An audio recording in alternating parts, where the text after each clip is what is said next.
Assalamualaikum warahmatullahi wabarakatuh. Waalaikumsalam. Wassalatu wassalamu ala asyrofil anbiya'i wal mursalin wa ala alihi wa sahbihi ajma'in. Semoga Allah senantiasa memberikan rahmat dan ridho bagi kita semua. Karena dengan rahmat dan hidayah beliau lah kita bisa berjumpa, bisa bertukar pikiran, bisa saling ngadu rosok, Dinaikkan. ngolah rosok, sehingga kita tetap bersatu. Apalagi insya Allah di sini ruangannya muslim semua. Jadi insya Allah kita dipertemukan atas kehendak Allah. Jadi NJP Bali ini merupakan satu karunia. Tadi pagi saya sudah ceritakan bahwasanya NJP Bali resepnya berasal dari Ki Ageng Giring. Ki Ageng Giring itu dari Mojopahit yang membawa Raden Patah untuk mendirikan kerajaan Demak Bintala. Dan kemudian Ki Ageng Giring tinggal di Gunung Kidul, tepatnya di Desa Palian. Siapa Ki Ageng Giring? Beliau adalah tokoh Islam, bisa dilihat di Google. Nah, saya ini keturunan ke-8, ya insya Allah mendapatkan resep itu. Tetapi di samping itu saya sekolah di Gajah Mada, kemudian di pertanian saya di bidang langsung di bawah Profesor Bimantoro belajar mengenai biokimia dan ilmu faal, ilmu fisiologi, ilmu fungsi organ satu dengan organ lain. Kemudian saya meneruskan lagi ke Thailand, ke Asian Institute of Technology, dan kemudian saya meneruskan lagi ke Amerika. Dan alhamdulillah wa syukurillah saya mendapatkan rahmat dari Allah menjadi ahli enzim yang insya Allah di dunia itu hanya 8. Saya mau menerima urutannya. Ini satu baru yang ada itu. Nah, ternyata betul apa yang tertulis dalam kitab yang ditulis sama Ki Ageng Giring, bahwasanya nanti pada turunanku yang ke-8 ada bencana dunia. Bencana dunia itu apa? Covid. Bencana dunia itu Covid. Dan nanti karena Ki Ageng Giring itu memang dia tabib istana dari Mojopahit yang membawakan Raden Patah ke Demak menjadi Raja Demak Bintara. Sebetulnya Trah Mataraman itu terbentuk di Demak.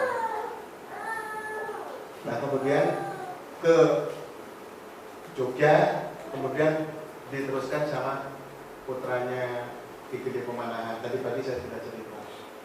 Nah, tapi ini adalah kebangkitan peradaban kemuliaan dunia. Ternyata dalam surat Ki Ageng Giring ini bukan hanya jamu enzim herbal, tapi ada lagi tugas saya yaitu di bidang pertanian.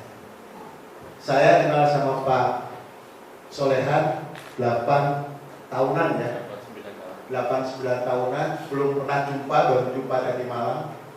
Tapi beliau sudah menikmati teknologi enzim di bidang pertanian. Nah, saya masih mendapatkan tugas lagi bahwa Indonesia akan menjadi lumbung pangan dunia. Tahun berapa, Mas? 2035. Lumbung pangan dunia. Tapi dimulai dari kesehatan. Kesehatan enzim herbal ini. Kenapa kalau lumbung pangan dunia? Indonesia, diperintah ke saya 2028 Indonesia itu harus swasembada pangan. Dan alhamdulillah wa syukurillah saat ini orang menanam padi hanya dapat 3,5 ton sampai 3,8 ton per hektar per musim tanam. Dengan teknologi enzimatik karunia Tuhan itu insya Allah bisa mencapai 58 ton per hektar per musim tanam. Tepuk tangan. Nah, insya Allah Indonesia akan juga menjadi pemasok garam dunia karena adanya global warming tahun 2028 akan terjadi global warming. Di belahan dunia manapun tidak bisa bikin garam. Alhamdulillah penelitian saya bisa bikin garam dititipin dari Allah Subhanahu wa Ta'ala berupa satu teknologi. Hanya 8 jam jadi garam kristal. Subhanallah ya. Jadi artinya apa? Saya dengan Profesor Jerry menghabiskan uang yang cukup banyak itu membuat listrik tanpa bahan bakar. Nah, listrik tanpa bahan bakar ini kita bikin yaitu dari energi kinetik, ya, energi kinetik dirubah menjadi energi potensial. Setelah jadi energi potensial digabungkan dengan dinamo pakai magnet, maka akan menghasilkan listrik sebanyak 3.600 kWh. kWh bukan kilowatt, bukan watt, kilowatt. Ya, kilovolt. Ya, jadi 3.600. Untuk apa itu, Pak? Itu kita hanya menjalankan mesin pakai mesin diesel 2 jam. Selanjutnya sepanjang masa tanpa ada bahan bakar. Luar biasa. Nah, kemudian itu kita tarik air dari 3,5 sampai 5 km dari tengah laut, kedalaman 80 sampai 99 meter, disedot. Karena di situ sudah tidak ada polutan, tidak ada polusi. Disedot pakai energi pasang surut, amplitudo pasang surut. Ada gerhana bulan, ada gerhana matahari, perputaran ya antara malam dan siang, pasang perbani ya. Nah itu masuk, nanti dimasukin ke dalam alat, ukurannya mesin pembangkit listriknya itu cuma tinggi 90 cm, panjang 1,2, lebar 80 cm, beratnya 385 kilo. Sudah jadi, saya sudah punya prototipe 3. Ya, begitu itu nanti jadi, sudah jadi ya, nanti dimasukin mesin pembuat garam. Nah, dari mesin pembuat garam kita masukin pakai kabel mokram sehingga akhirnya nyala kayak setrikaan. Temperaturnya 333 derajat Celcius. Kenapa harus 333 derajat Celcius? Hasil istiqoroh. Nggak tahu. Pokoknya istiqoroh kudu temperaturnya 333 derajat Celcius. Apa yang terjadi? 8 jam itu menjadi garam kristal.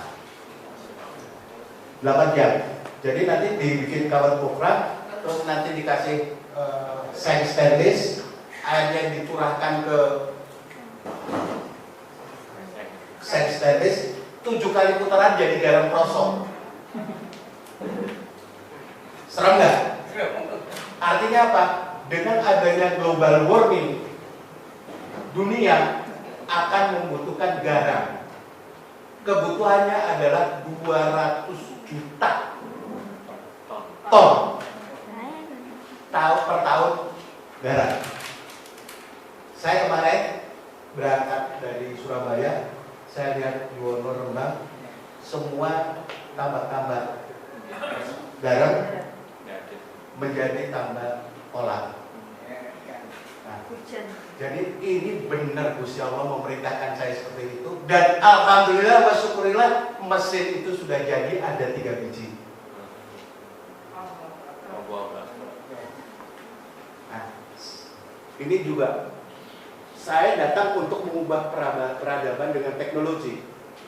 Jadi nanti mesin itu kita taruh, mesin ini mesin pembikin garam.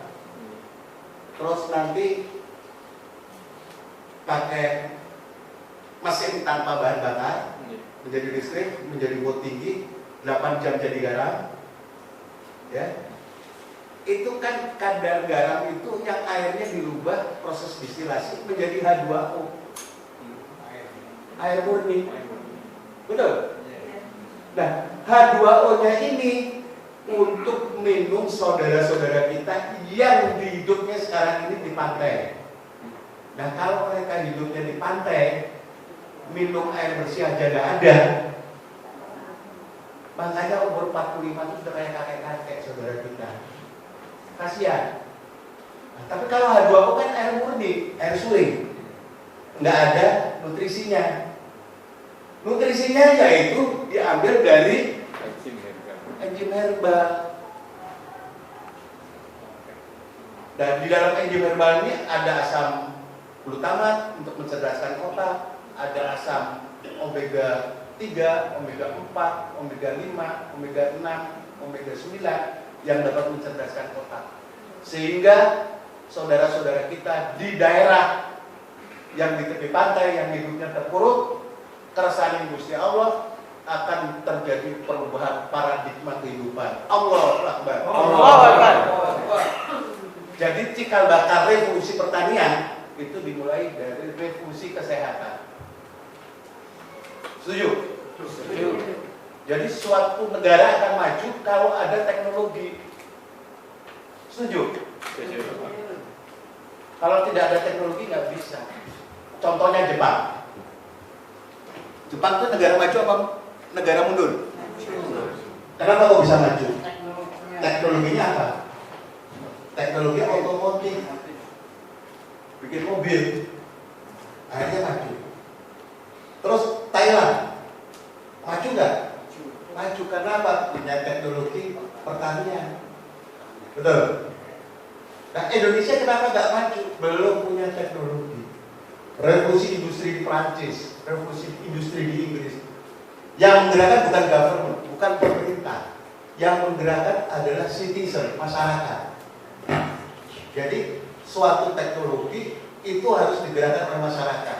Suatu program kesehatan tidak bisa dikerjakan oleh government, tapi bisa dikerjakan oleh masyarakat. Setuju? Setuju. Allahu Akbar. Allahu Akbar. Allahu Akbar. Insya Allah kita akan berpartisipasi aktif. Siapa yang akan mengubah nasib suatu bangsa adalah bangsa itu sendiri. Siapa yang akan mengubah nasib suatu negeri adalah negeri itu sendiri. Siapa yang akan mengubah seseorang adalah orang itu sendiri. Mulai hari ini melalui MSA dan melalui apa? L7 dan Kubisa, kita akan melakukan perubahan. Allahu Akbar. Allahu Akbar. Allahu Akbar. Kita juga jadi penonton, tetapi kita menjadi agen perubahan. Kita menjadi manusia yang produktif, sehingga amal jariah kita akan mengantarkan kita ke pintu gerbang di dunia maupun di akhirat. Setuju? Setuju. Bu, bayangkan, saya melakukan riset enzim herbal ini sehari-hari kan, walaupun sudah ada kitabnya, risetnya masih berlama-lama. Saya enzim herbal itu bisa bertahan 3,5 tahun tanpa masuk kulkas.